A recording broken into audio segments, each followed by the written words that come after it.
Ready? How you going? Mick here at Diggermate. We're going to put the track back on, so we've just taken it off, or it may have fallen off for whatever reason. The tools we're going to need to put it back on, a grease gun with a decent amount of grease in it, a 19mm long socket, a ratchet strap in this case, and a crowbar. Now there are several different ways this can be done. This is just a way. If you know another way and you prefer your way, that's fine. We're just giving you an option to put the track on, and we can generally do this in this manner with just one person. So if you're real desperate and you need to do it by yourself, this is how you can do it. So the first step is to put the track on the sprocket end.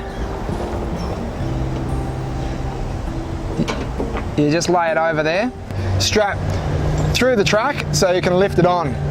Now this, you don't necessarily need to do this step, you can do it by hand. We just find it easier to use a strap because you can get a bit of leverage on it if it gets difficult. We're using a brand new machine here, so it's not overly difficult.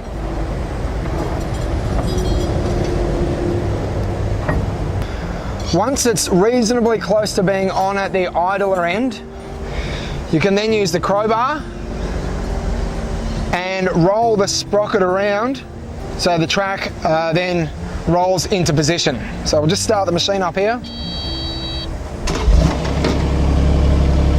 Yep.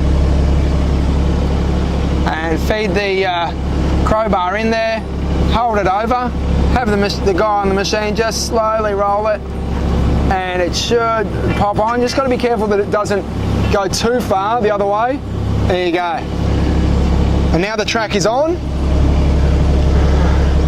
You lift the machine up a little bit again because it just may help when we're putting the grease nipple back in place.